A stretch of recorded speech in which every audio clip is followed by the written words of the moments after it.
Yo, what up? This tier list will cover my thoughts on each tank spec in 10.1. Keep in mind, there's been limited tuning with these specs, and big tuning patch just got released this Friday. Tuning changes can happen at any time.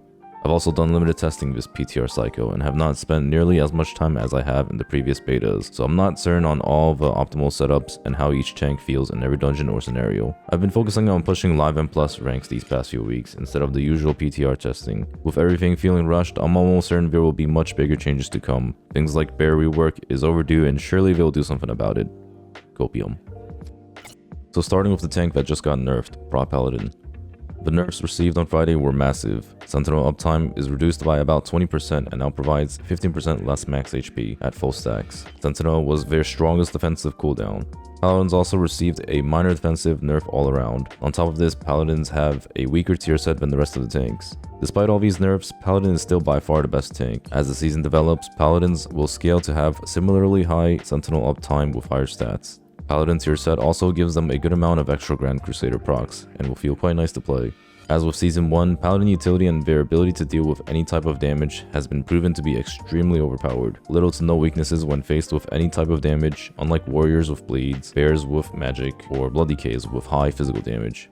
They also do extremely high damage in all situations and have no real aggro problems. Anyone who has played or re-rolled into Paladin would know just how powerful Avenger Shield Interrupts, Off Healing, Blessing of Sacrifice, and Spell Warding were. Especially for those who pug, Paladin was an extremely popular tank that made keys much easier than any other tank. None of this has really changed going into Season 2, and because of that, this tank will remain in the very top of S tier. As I've said with Paladin, if every tank spec was equal in throughput and tankiness, Paladin's utility will keep them at the top. The highest keys we've seen in the world were impossible with other tanks. Not having the insane amount of support Paladins provided made it way too hard for teams to survive the high amounts of group damage. And even at the lower end keys, playing with a Paladin made keys much easier because mobs would get locked down without heavy coordination required on interrupts. Having extremely short defensive CDs and every one of them giving % DR to all types of damage in dungeons like Ruby Life Pools and Temple of Jade Serpent made these dungeons much easier. The nerfs will bring Paladin much closer to the other tanks, but I still think Paladin is the best.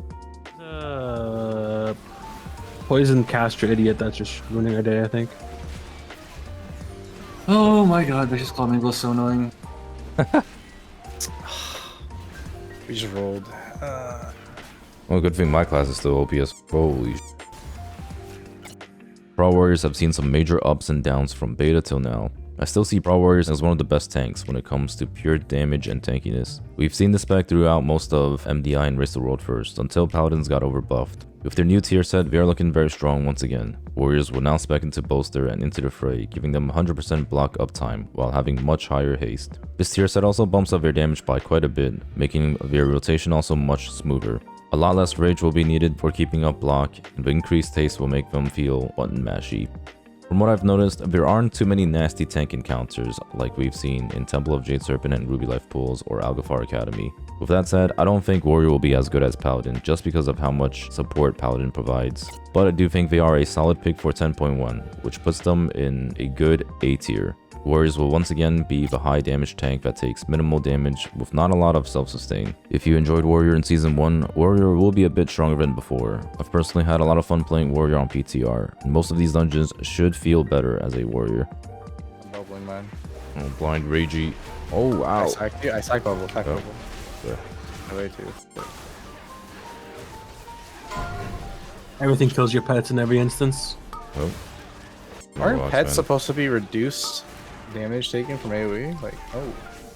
Except for some things. Oh, lagging? Lagging? Yeah. Vengeance Demon Hunters are receiving the biggest tier set of them all. The new tier set will solidify the Fiery Brand build, meaning no more last resort cheat death build. The entire tier set of Vengeance revolves around soul generation and having very high Fiery Brand uptime. The more souls generated, the more Fiery Brand gets put out thanks to the 4 set. And with the Fiery Brand talents, you can extend and spread a ton of brands, making you extremely tanky and capable of dealing very high damage. There is currently a strange interaction with applying brand on a pre-existing brand, allowing you to respread an extended brand. It's a bit complicated and might get changed, but currently the way you play it is you build a 4 set proc, and then you try to apply it on a freshly applied brand or a longest existing brand. This little mini game of playing around your brands is interesting and adds to the simple Vengeance gameplay.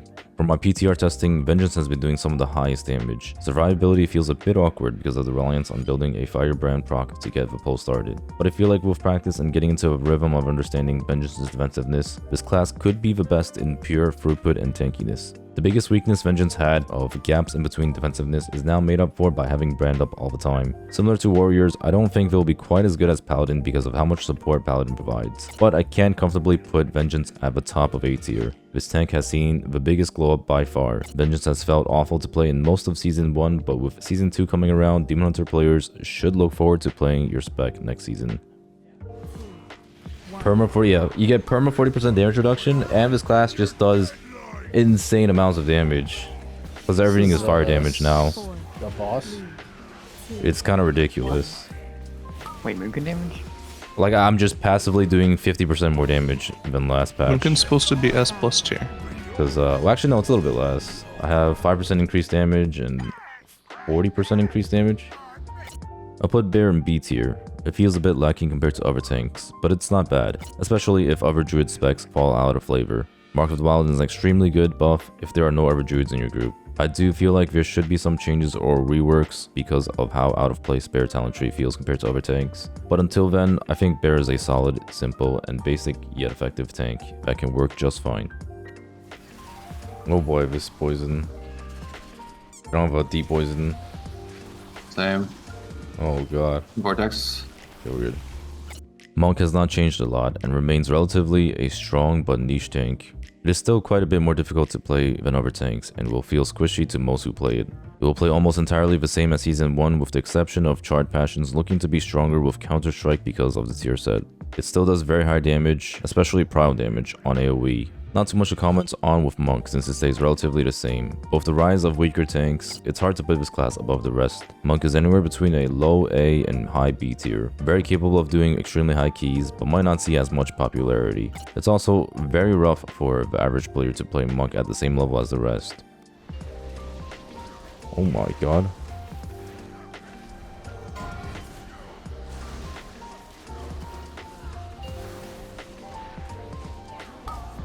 Holy I'm healing like mad. For the last one we have Blood Decay. The tier set revolves entirely around Vampiric Blood, but works very strangely with talents that buff Vampiric Blood like Umbilicus Eternus and improved Vampiric Blood. This has been changed over the PTR cycle and will likely see more updates, but currently it does not work well. Umbilicus also did not get readjusted after the 25% healing nerf recently, meaning it's been nerfed heavily. DK still suffers from the lack of damage and its unreliability in very high fortified keys, where it can just randomly get one shot. I've always said that as long as Blood Decay design continues to exist as a high self-healing tank, it will never be the best in very high M+. However, this gameplay does lead to a better experience for any key below the cutting edge level. DK has always been a solid tank that requires no healing. I generally recommend Blood Decay for those who enjoy a pug tank that wants a lot of control through grips and a lot of self-healing. With all that said, DK belongs in B tier, but might even feel like an A tier tank to some players. I think this class suffers the most from key and damage level scaling, giving it a bad impression at the top. It may be weaker compared to other tanks at the highest level, but should perform just fine if not great for the rest of players looking to play Death Knight. Sucks in raid? Yeah, sure, but you can still... Wait, what, I got hit by? What the... Oh, I got melee. That wraps up the tank tier list for 10.1. As I've mentioned, tuning is still looking rough but should improve. It seems like Blizzard has been trying to do tuning patches much more frequently and should give hope to some of the weaker classes.